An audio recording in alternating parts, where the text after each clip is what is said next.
Nous sommes vendredi 17 novembre 2017. Madame, Monsieur, bonsoir et bienvenue dans Fait du jour sur Iwachu Web TV.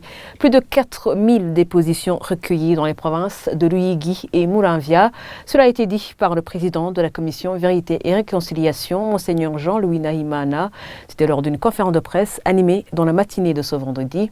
Il voulait présenter le bilan des réalisations de cette commission faite du 16 octobre au 7 novembre dans ces deux provinces.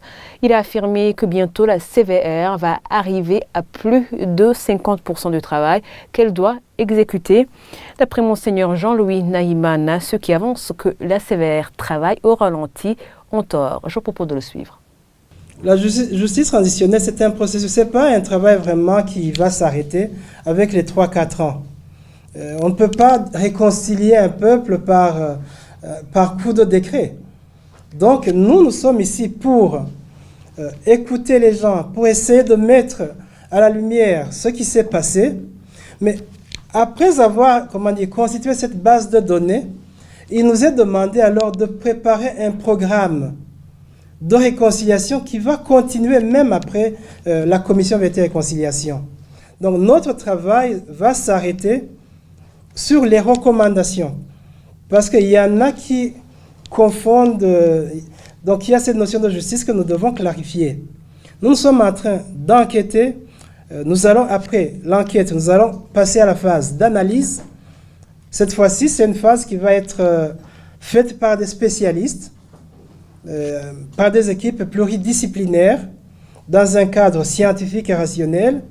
Et à partir de ces travaux d'analyse, nous allons alors proposer tout un programme qui va, être mis en œuvre après. Et il y aurait des allégations selon lesquelles il y a des Burundais qui ont peur de donner leur témoignage parce que ces derniers sont recueillis par des gens d'une seule ethnie, ce qui pourrait fausser les résultats. Monseigneur Jean-Louis Nahimana tranquillise, le recrutement de ces personnes respecte les quotas ethniques. Je propose de suivre encore une fois le président de la CVR. Nous avons décidé de travailler zone par zone. Alors, dans une zone où il y a moins de 7 collines, nous recrutons 3 agents. Et nous essayons de tenir compte des équilibres constitutionnels comme cela est stipulé dans la loi. Et sur les 3, on doit, prendre 2 Hutus et un Tutsi. Et au minimum une femme sur les 3. Donc il y a l'approche genre aussi que nous essayons de respecter. Alors là, je vous dirais que pour ceux qui ont vraiment encore peur, il n'y a pas de problème de ce côté-là. Parce que nous essayons vraiment d'impliquer tout le monde pour qu'ils nous donnent leur avis sur le choix des agents qui collaborent qui travaillent pour la CVR. De son côté, le président de l'association des victimes des différents massacres qui ont endeuillé le Burundi, Amepesi Girubunu, estime qu'à une année de clôture de son travail, la commission Vérité et Réconciliation n'a pas fait grand-chose. Aloïse Batungwanayo appelle la communauté internationale à venir épauler cet organe. Écoutez Aloïse Batungwanayo, président de l'Amepesi Girubunu. Seulement à une année de l'échéance de la commission Vérité et Réconciliation, on se pose la question que va faire la commission Vérité et Réconciliation pour finalement terminer le travail qui lui a été donné par la loi et qui lui a été donné par les législateurs burundais.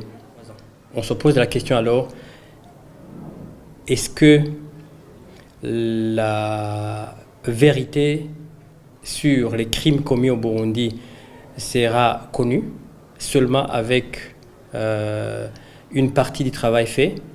Est-ce que ce travail fait va aboutir à la réconciliation des Burundais? Je pense que la réponse est claire. Ce n'est pas possible. Du coup, je lance un appel à la communauté internationale de pouvoir aider la commission Vérité et Réconciliation pour la simple raison que la communauté internationale est interpellée. Comment est-ce que la communauté internationale est interpellée? C'est parce qu'au Burundi, il y a eu des crimes. Et parmi ces crimes, il y a des crimes contre l'humanité. Or, l'humanité n'est pas burundaise. L'humanité est mondiale. Et voilà, c'est ici que nous clôturons ce fait du jour. Merci de l'avoir suivi et passez un agréable week-end.